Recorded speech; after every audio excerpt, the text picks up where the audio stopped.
Tuangazie masuala ya kisiasa ambapo viongozi wa upinzani wamekashifu vikali waziri wa utumishi wa umma Geoffrey Ruku kwa kutoa matamshi ya kugawanya eneo la Mlima Kenya. Viongozi hao wamesema waziri huyo ametumwa na wengine, ila wakiahidi kutokubaliana naye kamwe kisiasa. Wamebaini umoja wao ndio nguvu yao, kwani utawapa nafasi ya kumpeleka Rais Ruto nyumbani mwaka 2027. Fred Wambua na taarifa hiyo. Matamshi ya waziri wa utumishi wa umma Geoffrey Ruku kuhusu kugawanya mlima mara mbili yanaonekana kuwakera wengi. Viongozi wa upinzani wakiongozwa na Wangui Ngereshi wamekemea vikali waziri Ruku, wakisema kuwa kamwe hawatakubaliana na maneno yake, wakibaini kuwa ametumwa kutoa matamshi hayo kugawanya mlima. Very own people, watu wetu ndio wanatumwa waende wakaongee kwa TV.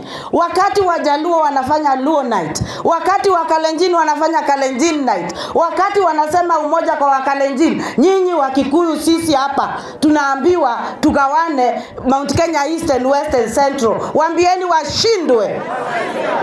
Hii maneno Ruku anaongea si maneno yake. Hii ni kitu imepangwa venye wanagawa hii mlima. Na ukiangalia kabisa si ati ni upendo, ni madharau. Wanataka waode venye watawanyanyasa nyinyi watu wa kutoka hapa mlima.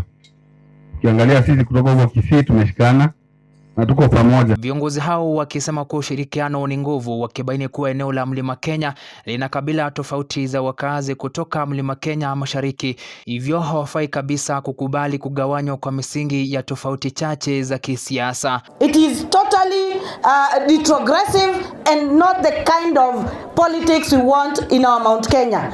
Particularly hapa kwetu Mwea, ambako tuna watu kutoka kila mahali. We have people from Meru, we have people from Mbere kwao, we have people from Embu, tuko na watu kutoka Moranga, Kiambu. Mwea ni ya kila mtu ambayo tulikuja hapa tukapatana. Wale ambao wanaendelea kusema tugawane, waambiwe washindwe. We are going to stand as Mount Kenya na tutapiga kura as a block vote. Aidha, wameweka wazi kung'ang'ania tiketi za chama cha DCP katika nyadhifa tofauti, huku pia wakishirikiana kumpeleka Rais Ruto nyumbani mwaka wa 2027. Kama ako na kalamu ahesabu ni siku ngapi zimebaki hadi the 10th of October 2027. Tutahakikisha ya kwamba huyu William Ruto hataapishwa tena kama amri jeshi mkuu wa nchi ya Kenya. Lakini sasa hii nimesikia Hezron amesema hakuna mtu amepewa tikiti huko DCP.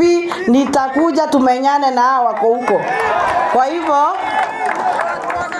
asuma tumeambiwa na wakubwa wenyewe wa chama kwamba hakuna mtu ambaye amepewa nini.